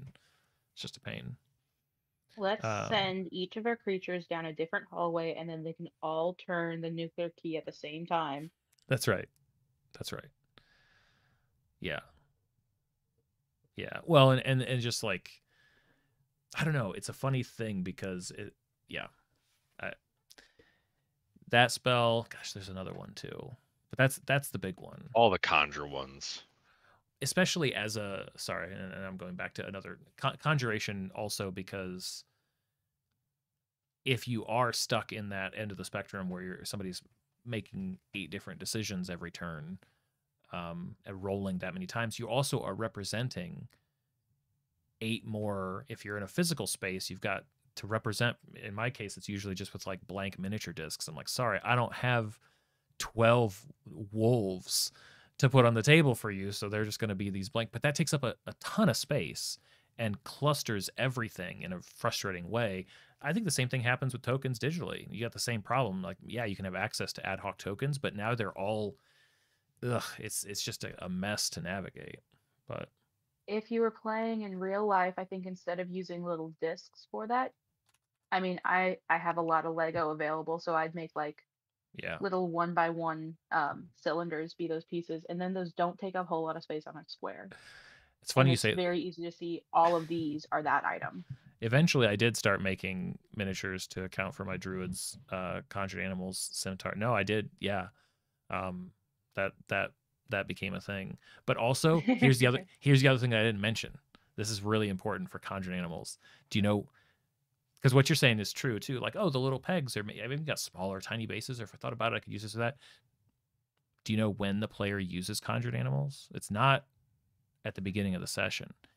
It's 4 rounds deep into the slog of a fight at the end of the session, and everybody's tired, and they go like, "I cast conjured animals." I'm gonna be like, "Are you kidding?" Like, I have to stop myself and be like, "Are you serious?" And I'm just like grabbing here, that there you go. There's your wolves. Put them wherever you want, because it's just like now we're complicating so much of it. Hopefully I will be right back. I gotta step out for a couple minutes. No, you're fine.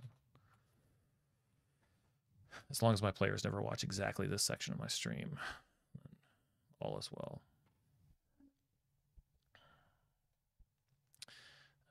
It's better, Herman. The 2024 rules are a lot simplified, especially if you aren't coming in with the baggage of 2014. Yeah, I think there's no reason not to get the newest. Yeah, there's no reason not to get the newest stuff. If for no other reason than everything is going to be now, referencing that. D&D Beyond and other tools are just gonna, old stuff is gonna be legacy, and it's just gonna confuse people. Like, if you're starting fresh, might as well. But that's true for most things. Are your players pretty like tanky in combat? Like, do they usually defeat the beasts pretty quick? Especially at such a high level. Yeah, okay. For the high level stuff, yeah. I mean, it takes a lot to really. There's a lot of common, like a lot of repeated common advice about like, the game gets worse after 10th or 12th or 13th. Everybody picks a different number. Like after a certain level, 5e is unplayable. And I don't think that that's the case. It definitely changes. Like they can tear through enemies, but also like if the encounters are still interesting, right? Like it's also fun to have a powerful set of characters that can win more often than not. Not everything has to constantly be a back and forth as long as there's still interesting. I mean, shoot, yes, the players can generally tear through, but they also, I think I told a story a few weeks back, they had a hostage situation. They totally botched it. Not because they weren't powerful enough. It's just because like, a hostage situation is almost like starting an encounter with 3 or 4 party members down. They're not down, but like if you don't do exactly the right thing coordinated amongst your party, the first initiative that like the enemy gets when they see that you're not capitulating to their demands, like those NPCs, those friendly NPCs are toast, So I think there's a way to keep it interesting, but sorry, it's a bit of a divergence from your question, but yeah, they're pretty capable. They're pretty strong. If you do use one thing in your current game from 2024, a lot of the new monsters in the 24 book are a little bit more healthy, a little bit more stronger versus getting shot right away. That's cool. Has anybody done? I was talking about this I think yesterday because of seeing everybody, justifiably excited to get their early and free copies of the Monster Manual, so I'm seeing a lot of excitement about it.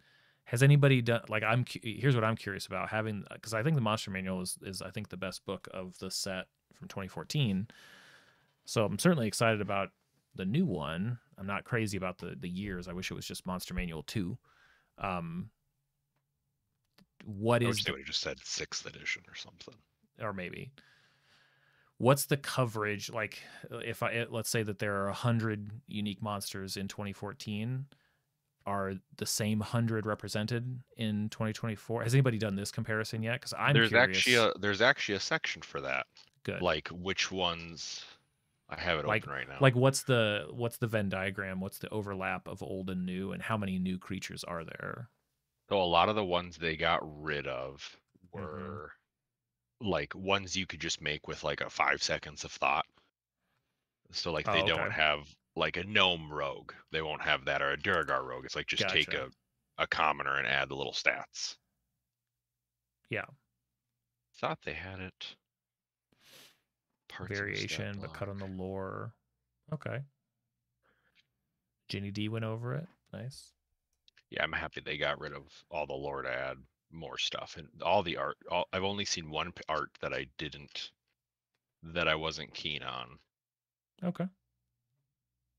But like all of the dragons art, way better. Nice.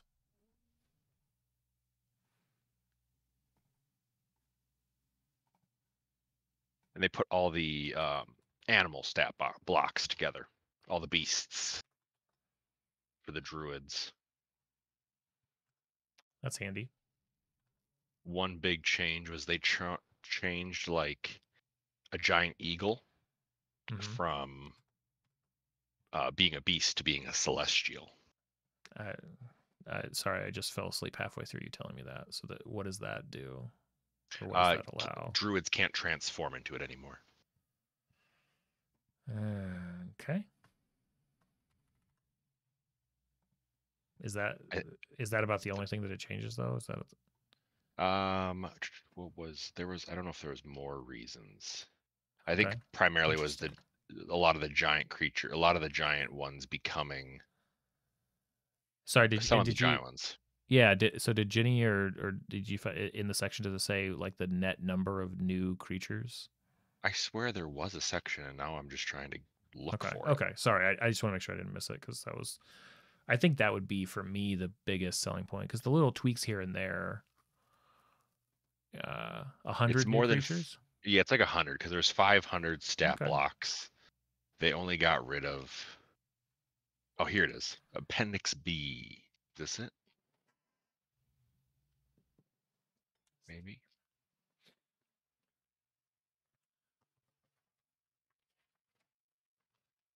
Or not.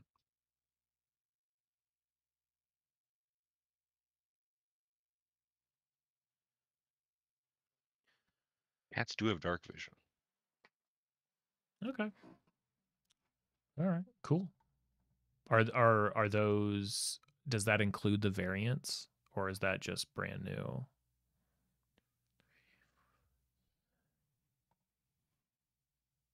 Where is it? I swear it was somewhere on here, but maybe I was thinking of a video or something I saw. Oh, okay. How many non-variant new monsters are there? I know I'm not expecting you guys to know this, but that's what I'm going to want to look at, because that, to me, that's the net new value. Like the little tweaks and changes are interesting, but and especially to the extent that like I'm excited at the variation stuff on its own is interesting, because that's so much of the power that I think DMs have, both for like tiptoeing into creating their own monsters, but also just seeing how to kind of push and pull at the boundaries of the stats and stuff like that. Smaller amount. The new monster, or the new variants for like the cultists and the pirates were when I saw they added a pirate admiral. Gotcha. The only thing I don't like is you can obviously just change it away, but they gave them pistols. They gave who? The pirates? They gave them pistols? Yeah, I'm not crazy about that either. I mean, I get it, because it's so tied into the lore, but at the same time, Like you can hand wave it or justify it in your world in different ways, or what Critical Role do. It's like basically the first person to invent it, and that's fine. But yeah, I would ignore those personally if I was using those pirate stat blocks. Do you think that's just them trying to be a little bit more inclusive of what their fantasy monsters mean and how you can use them, like just trying to encourage people to use them in different ways, or does that fit with like a new setting that they're putting out, or I don't know how to interpret that. I think it kind of helps bring firearms into a setting, and it's easy enough to hand wave because it's very DM facing, where it's like, oh, I don't know, should I include pistols? And then they look through the monster manual and see, well, pirates have them. Maybe I should include them. Right, but are those then, like if you put an enemy with a pistol in front of your party, they're gonna want to take it and use it. And they do have that listed on the monster manual. Okay, cool. For like humanoid creatures, they have what gear they have. Okay. Doesn't mean they don't have proficiency in it though.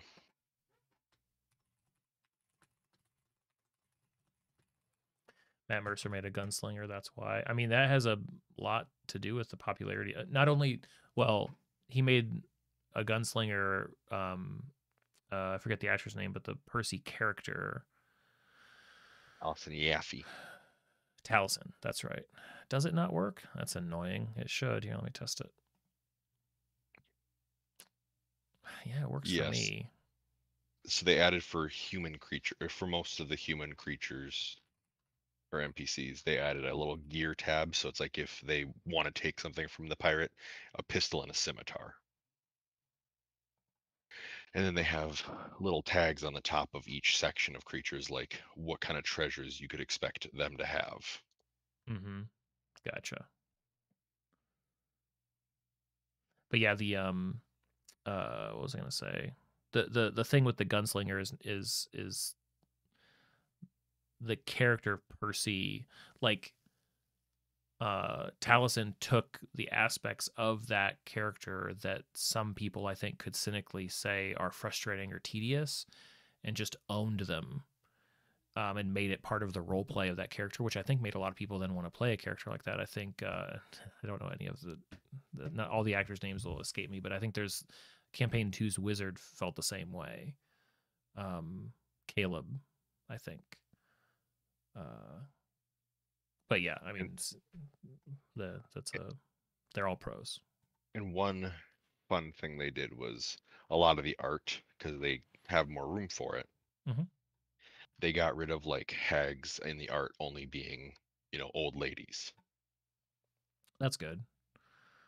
I've always like I've ejected the word hag, I think, from my monster lexicon. I don't find it as helpful as witch. I guess I get why they do it, but to me it's too, I don't know. Hags are Feywild, witches are adjacent. Yeah. I think I just like that. I like that the word. I think I like the word better, and I think that it suggests a lot less flavor. But yeah, like I would be fine with a hag being a type of witch. Like that makes sense, but I would want other ones too. And then what was some of the other different monsters? The succubus and incubus. That's nice. Was it that one? Yeah. So the succubus is just one creature, and it can be, male, Mm-hmm. female, whatever it wants to be. Yeah. And then what was the other one that was adjacent to that?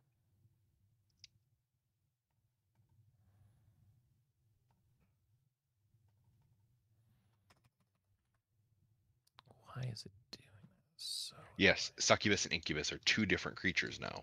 Mm-hmm. Gotcha. So incubuses are more like life. The little tag they have is life leeching demon's dream stalker. Orcs do not have any stats because they moved those to more of a player race. zone. So what you do there is take one of the, you take So like that, a night so that was stat one of the block monster and types that they dropped.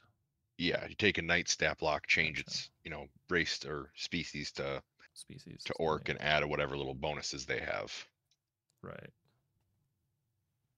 Yeah, I think they just Goblins dropped are it. fey.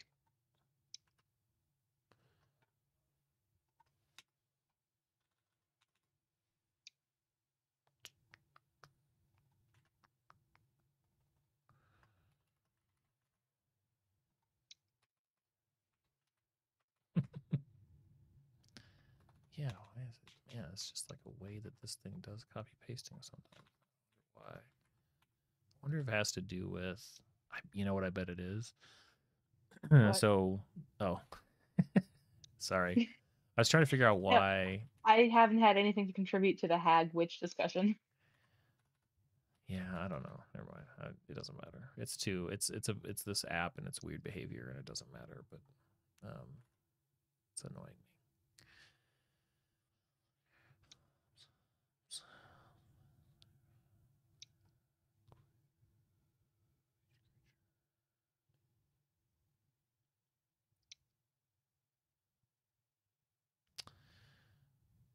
That's goblins are like, that's actually just a real life lore implementation, Gibson.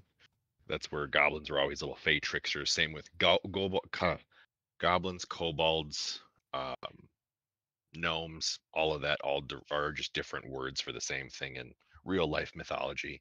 And so they made goblins fey to bring that back. And so then you can have good goblins from the Feywild. You can have good and then you have your traditional like Forgotten Realm ones that were influenced by Muglabet.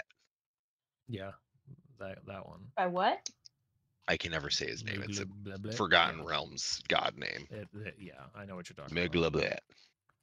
I used it once Can in a you game. spell it? Muglablet. I can Google That's not a spelling. I think it's like Maglubliet. Maglubliet. Goblin god.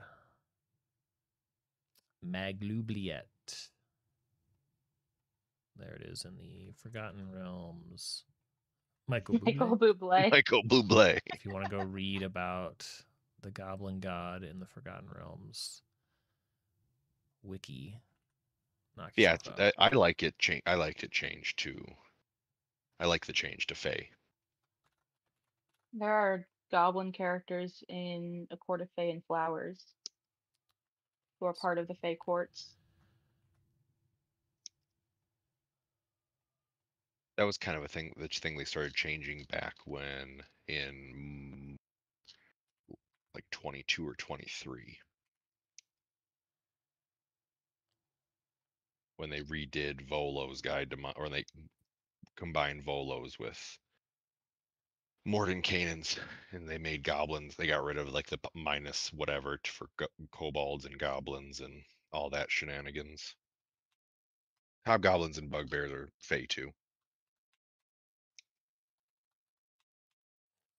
All of goblin kind. Don't. I would have to be, I think, like walked through as though I'm blind and with a cane how the like origin of the monster, like what it means in any like I'm trying to think like to what extent that's ever like I guess it could like if you choose to like take that flavor and run with it, but I think I'm just too like homebrew minded where I'm like, well, if that's what somebody wanted to do, they could just decide that for themselves. They don't have to buy a book that justifies it, especially if the book doesn't say, and by the way, here's all the stuff you can now do with them because they're Fey. If they just go like, well, they're Fey now, we say. I just don't get it. But then I feel like I'm missing something. It also just gets rid of the inherent problematic that this entire race is bad and like the common thought of people saying it. So now it's just like, oh yeah, they're this. Same with like orcs. I would agree with that. Or with like that is a problem. The description for bugbears in the monster manual is it's 2 sentences. Mm-hmm. So it's plenty of room for you to change bugbears and hobgoblins to your own desire. Well, yeah, and that's always just been a problem of like imagination, or it feels very childish. Like I've kids, nieces, nephews, who it's like, okay, and then this guy's the bad guy. It's like, well, why? What could that be the good guy? It's like, but look at him. It's like, so what, right? Like, He's ugly. To some extent, it's a challenge, I guess, even for adults or whatever, where it's like, just stop thinking that way about that creature a little bit. But if that helps, then that's worth it, I think. Yeah. That guy's got a scar. He's obviously the bad guy. Yeah, look at him. In Potterless, Michael Schubert, the podcast host, repeatedly complains about, yeah, because just like in the Harry Potter universe, all of the bad guys are ugly and all the good guys are hot. It's kind of, a little bit. I gotta go sauce my meatloaf. Go sauce that meatloaf. It's a euphemism if I've ever heard it. I'm surprised it is something I wouldn't change something mid. Yeah, definitely Gibson. I wouldn't bother with anything mid campaign, or even if somebody was like, if they're familiar with 2014 rules and they're about to start a new campaign, it's like, don't stress about it. Like, I haven't heard anything that's anything to any of the changes that is that dramatic. I think you can pretty much pick it up as you go. It's still, I guess that are they calling it a new day? I don't even care. Whatever. That's fine. I'm glad people are excited. I'm excited too. I can't wait to dig into it when I can get my copy.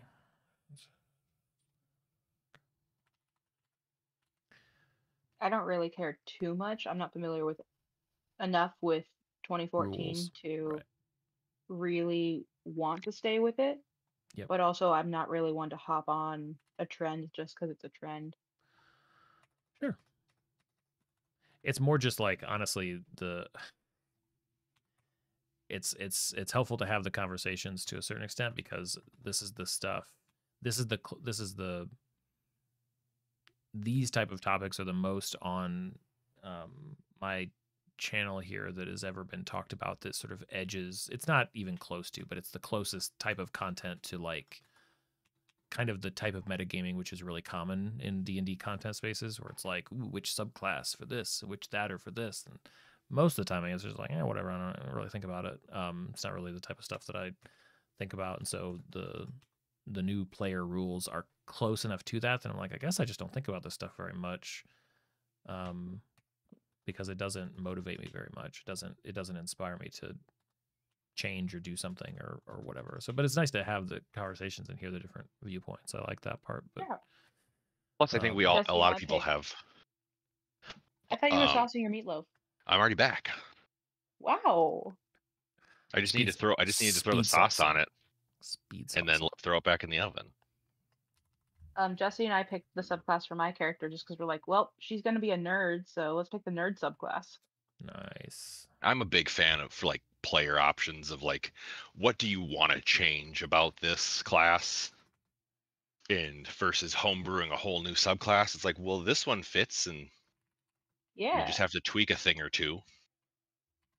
Our tweaks are just we've reskinned my magical items. Because I have the goblin pages still open. They've framed each one as like a different aspect of nature. Ooh. So, bugbears represent the like primal and like sneaky. Not sneaky. How did they word it? So many bees. The primal and they embody the fear of the wilds and the menace of natural places, because they're stealthy. And then hobgoblins are like embody the primal urge to grow and spread. And then goblins were something goblin-y.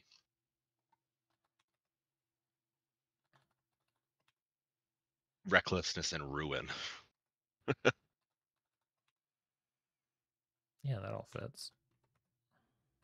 And then they have a little tagline that claims to be the god of goblins, hobgoblins, and bugbears on the infinite battlefield of yada yada. On the infinite battlefield. Ooh. Gotta have one of those. Now, is that infinite as in the cardinality of the naturals, or infinite as in the cardinality of the reals? So you kind of it's a different plane of existence. I don't think math works there. Seeing how it's made of immense iron blocks whose metallic surfaces rig beneath the marching feet of endless armies. See, even just the fact that there are surfaces means that math works there. Which one of the worlds is would be Tessa's, and or best place to be, because there's one of them where you use your brains to move. I think her favorite place to be is the material realm. No, limbo is where your character moves by making an intelligence check.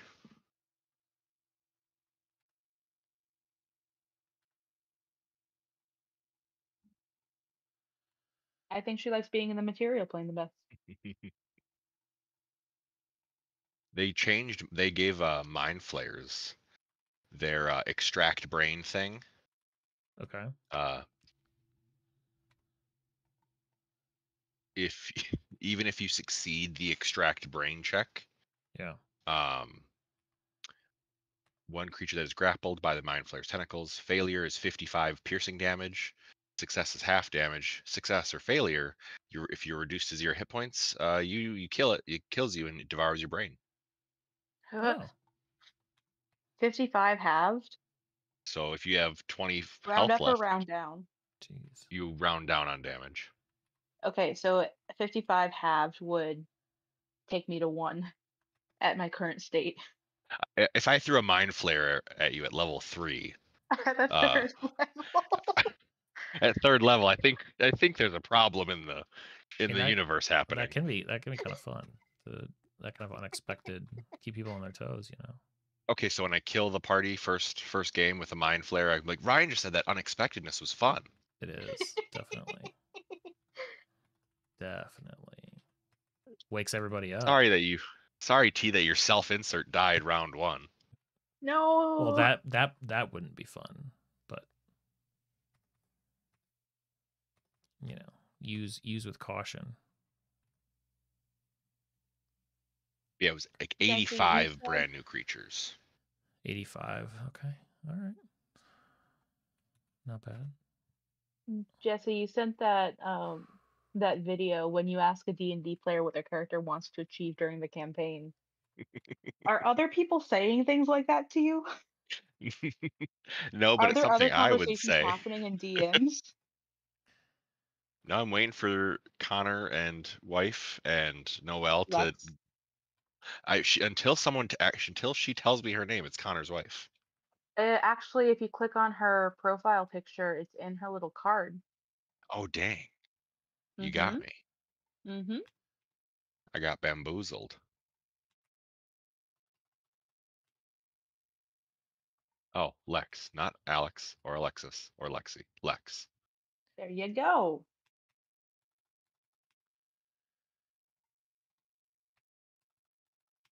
All right. We came up with a pretty fun arc for my character, though.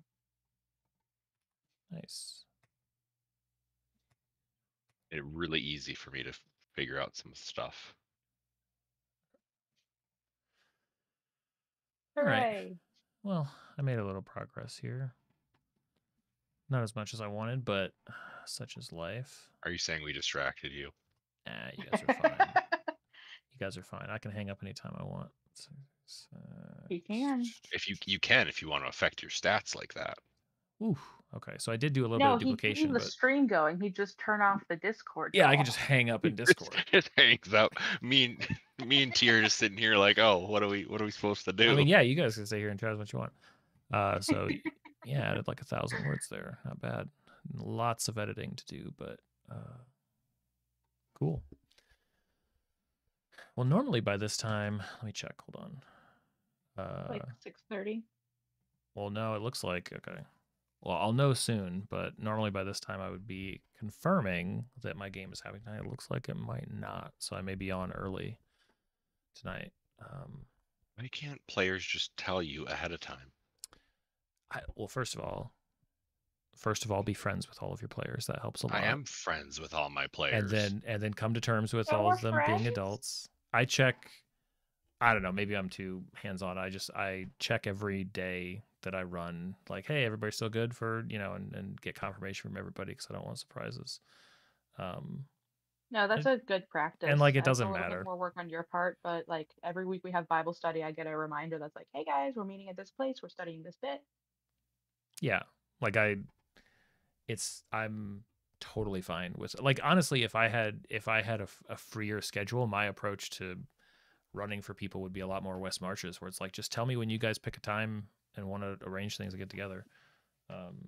But schedules are hard. That's what you can do when you're old and your kids are out of the house. Yeah. No. You. But before I get a chance to do that, the real gauntlet of all of this stuff is going to be when my kids are playing. When you start running for your kids. And I'm running 3 times a day because they Dad, we want to play. Really, we just got done. I know, but I want to know what happens next in this. It's like, oh, you gotta. Can you give me a week is an eternity? You know, that's forever for a child. This is all just next year practicing. Yeah, there'll be a whole different. They won't even like this game anymore by then. Well, you can set up a family tradition. It's like, instead of Friday night movie night, it's like Friday night D&D night. Exactly. And then look forward for it at the end of the week every week.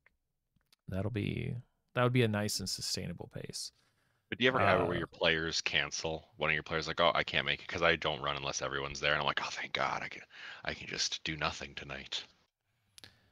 I never do nothing. I don't know what do you mean? Well, that's self-imposed. You can do it. You can stream instead of running. Yeah. Or yeah. Cancel if I don't 75% of the time. If I don't do something, I feel bad. I feel a lot happier when I'm doing or making things. Noelle, I don't. Of capitalism. Noelle, I'm doing or making things right now. Noelle, I don't know. I have to go upstairs and see how bad the snow is, but I'll let you. Ryan hasn't left the basement all day. Well, not for the last hour and 55 minutes. I think we've got about 2 inches here, but it might be more. Y'all canceled school for 2 inches? We canceled school for icy roads. Yeah, it got icy before it got snowy. I don't know if we're going to cancel tomorrow because of a refreeze overnight, or if we'll be in school tomorrow. If we're in tomorrow, I don't want to clear off my car at 5:30 a.m., but I'll have to. Why don't you just do that now? Because it's cold outside. But it's going to be colder at 5:30 in the morning. But I might not have to do it until tomorrow night. Procrastination. If we're in tomorrow, I have no idea what my geometry kiddos are going to do. Maybe we'll just do like a puzzle and game about polygons. Do you have any of those little, like, they're kindergarten bricks where they're all the different shapes and like little different colors? Yes, I have 2 sets of those. Just let the kids go nuts with them. 30 children. I don't have enough for that many. Everyone gets 1 brick. That would be a lot. Well, don't go nuts. Choose wisely. Ooh. I could be like, every table gets these things. What can you create with it? Can you create a regular N-gon? She took something fun and made it tea tree. Terrible. That's what they do. Teachers. I just remember that from high school. It's like the teacher would be telling you something about how we're gonna do it, and then you're like, oh yeah, and then they connect it back to learning, and it's like, that ruined my day. Why? Because now it's like, can't just play with it for fun for the last half hour. We gotta learn.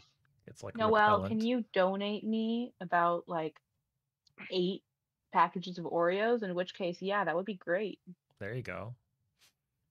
Well, it was nice talking to you guys. I have to go to dinner, so I'm gonna go upstairs and be with my family for a little bit. But I'll be back on tonight if you guys are, or whatever. I'm glad you guys called in. This is fun. I'll be late after my D&D session after I kill my whole party. It's not late. You'll be. I mean, you'll be there when you're there.